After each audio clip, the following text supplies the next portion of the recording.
Fica guardado porque nós não perdemos aquilo que nós adquirimos em outras reencarnações.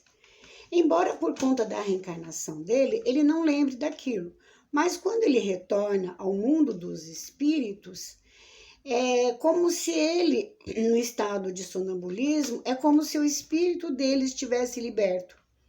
Ele tem acesso a essas informações e pode até falar de determinadas coisas que ele, nesta vida, não tem conhecimento, mas é algo que o espírito dele já adquiriu. E é por isso que, às vezes, ele fala coisas e dá informações que ele mesmo não sabe onde a pessoa ou o sonâmbulo tira o conhecimento daquelas informações.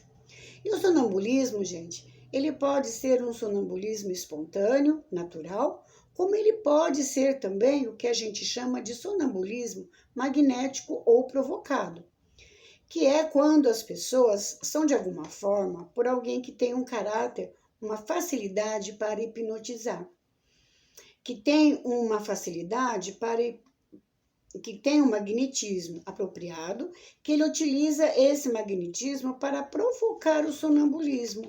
Mas uma vez provocado, as vivências do espírito, seja no sonambulismo provocado ou no espontâneo, são as mesmas coisas. Agora vamos falar do êxtase.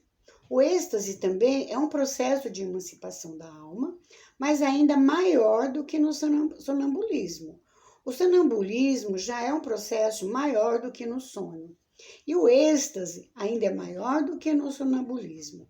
A alma vai estar muito mais livre e vai ter muito mais acesso a outras dimensões do plano espiritual do que no sonambulismo. No sonambulismo, a alma ela fica mais próxima dos mundos terrenos. Claro, mundos terrenos a nível espiritual. Mundo mais próximos da Terra. Já no êxtase, não. A alma, ela tem acesso ao mundo espiritual mais elevado, o mundo dos espíritos mais etéreo. Esses mundos é como se o espírito vivesse antecipadamente a vida dos espíritos superiores, aquela vida maravilhosa, há uma sensação de bem-estar. No êxtase, o êxtase nessa manifestação, ele é muito grande, ele é muito intenso, ele é maravilhoso, que não há comparação dessa sensação no plano material. Então, eles ficam inebriados com as paisagens, com os lugares, com as emoções que eles experimentam. O êxtase, durante o processo do êxtase, é algo tão forte, algo tão intenso, que muitas vezes o espírito tem dificuldade para retornar para o corpo físico, porque ele está tão inebriado que realmente em estado de êxtase e vivenciando aquelas maravilhas de planos mais evoluídos, que ele quer permanecer lá. Ele não quer, muitas vezes, voltar. E é por isso que no êxtase, quando as pessoas estão nesse estado, nos diz a doutrina espírita que nós devemos fazer o quê? Que nós devemos, de alguma forma, pedir para ele retornar e utilizar argumentos, por exemplo, situações ou pessoas que são valorosas para ele, para que ele possa retornar. Porque senão ele fica preso às maravilhas que ele está vivenciando no estado de êxtase, que ele não quer retornar. E ele fica o desligamento, e é tão forte a emancipação da alma, que no processo de êxtase, que se ele não tiver essa vontade de voltar, ele pode, inclusive, realmente desencarnar num processo de êxtase.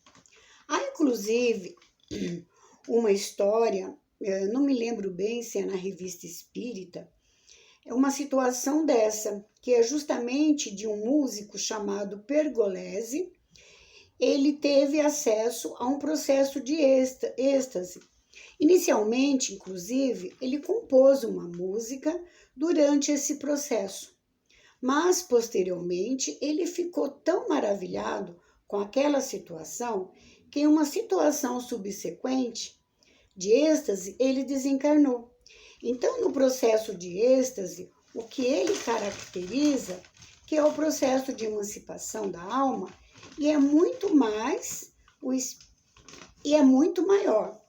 O espírito tem acesso aos planos ainda mais evoluídos do que no processo do sonambulismo. E ele tem acesso realmente à vida dos espíritos evoluídos e superiores. E é justamente por isso que ele tem tanta dificuldade para voltar ao corpo físico, no processo de emancipação da alma. E por fim, a dupla vista, que também é um processo de emancipação da alma. Mas o que diferencia do êxtase e do sonambulismo, porque a dupla vista é uma emancipação da alma durante o estado de vigília, ou seja, a pessoa está acordada, ela não está no processo de sono. Durante esse processo de emancipação, é claro que durante o processo da dupla vista, mesmo estando em vigília ou acordada, o corpo físico se acha sensivelmente modificado. O olhar da pessoa fica meio vago, como se ela tivesse um pouco perdida. Mas ela está acordada. E durante esse processo, ela consegue ter acesso ao plano espiritual. É como se ela tivesse a vista dela ordinária, como a gente já tem, e ela tivesse uma outra, que fosse como uma miragem. Ela tem esse acesso em forma simultânea à visão ordinária e do plano espiritual. Digamos assim, uma miragem a esse acesso ao plano espiritual.